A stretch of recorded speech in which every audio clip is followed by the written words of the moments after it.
What's up, people? I'm RGveda, and you are watching a Dota2Pro.com hero guide on Mirana.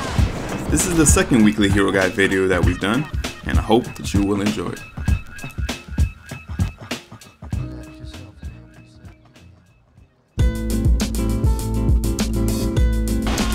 Mirana is another all-time classic Dota hero. She is a favorite among players and is consistently picked in competitive play.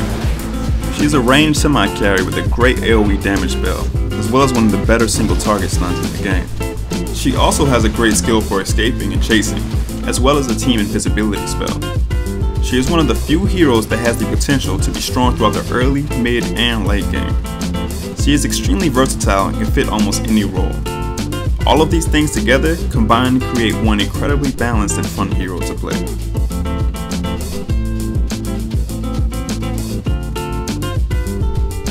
So let's talk a little bit about her abilities.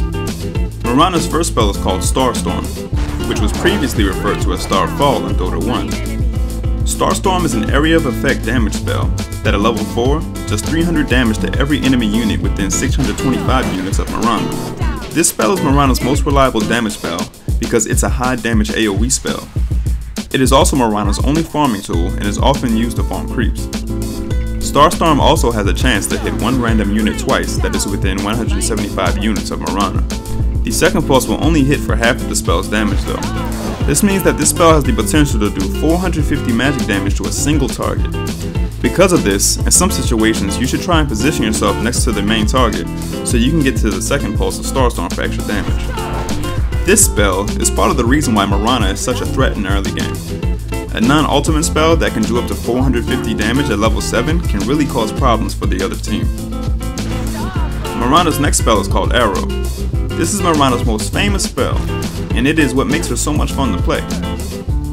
It is a single target stun that can last up to 5 seconds and do 360 magic damage at level 4.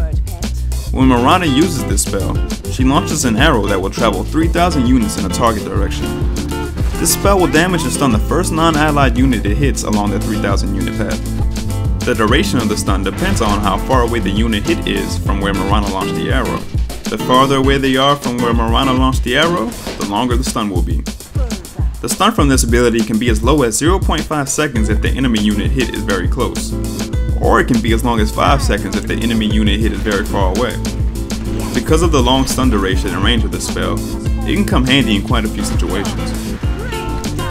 Mirana's third ability is called Leap. At level 4, this spell is a pseudo blink that allows Mirana to instantly leap forward 840 units in the direction that she is facing. It also grants a 16% increase to movement and attack speed for 10 seconds after Mirana uses it. This spell ignores pathing, so it can be used to jump over cliffs to escape or chase, or to leap deep into trees to teleport away. This spell is what makes Mirana such a highly mobile hero that is very hard to kill or run away from. One of the greatest things about Leap is its ability to disjoint spells. As you can see here, Mirana disjoints Vengeful Spirit's projectile stun by using her Leap. By leaping while the stun is mid-air, Mirana is able to avoid the stun and damage that would have been caused by that spell. Leap can also be used to disjoint damage from projectile attacks as well, such as normal attacks from heroes, creeps, and towers. Mirana's last spell is her ultimate ability, called Moonlight Shadow. This spell has the ability to turn her whole team invisible for 11 seconds. In order to become invisible, heroes must stop attacking or casting spells. It takes 1.5 seconds at level 3 for the invisibility to set in, and if a spell or attack is cast during those 1.5 seconds, the timer will reset, and you will have to wait the full 1.5 seconds again. This is a great offensive and defensive spell. It is a global spell that affects every teammate on the map regardless of where they are. It can be used to save teammates that are getting killed on the other side of the map, or it can be used to hide your teammates as you invisibly approach the other team. It can also be used mid-team fight in order to allow your fleeing teammates a chance at running away.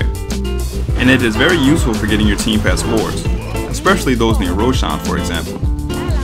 It should be noted, however, that this spell requires a lot of mana, and is often not skilled until level 10 when Mirana should have a slightly larger mana pool. In terms of laning, Mirana can do it all. She can solo the middle, long, or short lane, as well as be used in a duo or tri lane. She can even roam if it's really necessary. Mirana works well as a solo hero for a few reasons. If she's playing the mid lane, her leap and arrow ability greatly help with rune control. She can leap to runes in order to get to them before her opponents do, and she can also use her arrow as well to stun an opponent before they pick up a rune. This will enable her to get a lot of the runes, and because of this, she greatly benefits from a bottle. Her leap and arrow also allow her to gank the side lanes very effectively. By the time the other team realizes Mirana is missing, her arrow may already be well on its way. Mirana also works very well on a side lane because she lanes well with a lot of other heroes, especially those with a stun or disable. By pairing up Mirana with another stunner, it makes it a lot easier for her to land her arrow, and in turn, it usually makes for a pretty decent lane. Some examples of good laning partners for Mirana are Earthshaker, Clockwork, Shadow Shaman, Crystal Maiden, Bane Elemental, and many more. Because Mirana is a semi-carry hero, she needs a lot of farm. She should usually only lane with heroes that do not require much farm, so she can take most of the creep kills. Even if you are not playing the middle lane, Mirana is still a dangerous ganker. It's a good idea to head to the middle lane or other side lanes every once in a while to try and land a good arrow on an unsuspecting hero on the other team. If you manage to pull off a gank on the opposing mid or other side lanes, your team may end up winning those lanes and end up having an advantage. And that plays a major part toward your team winning the early game. Mirana is also one of the few heroes that can lane very well against the tri-lane. Because of her leap skill, she is very hard to kill. She has a good chance at surviving ganks from an opposing tri-lane. Her great attack animation and 600 unit attack range allow her to farm from a relatively good distance while always having the safety of leap too. Now let's take a look at what items should be bought on Mirana. As with most carries, you should start the game with some stat items for last hitting, and some regen to help you stay alive in the lane. If you want exact starting items, you can use these as an example. In many cases, if you're playing a solo lane, you will want to rush a bottle with Mirana. So as soon as you get the money, have the courier bring you your bottle and your boots. It is important to use the courier to bring you these items so you do not lose out on experience and gold while heading back to base. At this point of the game, you should be trying to farm as many creep kills as possible. It is okay to occasionally use Starstorm to farm creep waves. This is especially useful right before the rune spawns. By using Starstorm on creeps, you will push the lane and force the enemy hero in the lane to make the choice between getting creep kills or getting the rune. At this point, if you are able to get good ganking runes, such as invisibility or haste, you should try to gank one of the other lanes. Otherwise, you should stay in your lane to continue farming. But you should also have at least one teleport scroll on you at all times so you can quickly gank or help out teammates on the other side of the map. After you have your bottle and boots, you should pick up a wand and try to upgrade your boots into either power treads or phase boots. If you want, you can also finish a wraith band to have some extra stats. Now you can either continue farming or run around the map ganking, since Priestess of the Moon's early game power peaks around level 9. At this point, you should start building towards your core items. Most players tend to grab a mana style because it provides Mirana with many of the things she needs. It gives her speed, added survivability with stats and the illusions, and a fair amount of damage and attack speed. After mana style, Mirana can still use some more items for survivability. The two most common choices for this would either be Eye of Skadi or Lincoln Sphere. These items combined with mana style make Mirana very hard to kill. At this point, Mirana just needs some more damage, and the Monkey King bar tends to be the best item for this.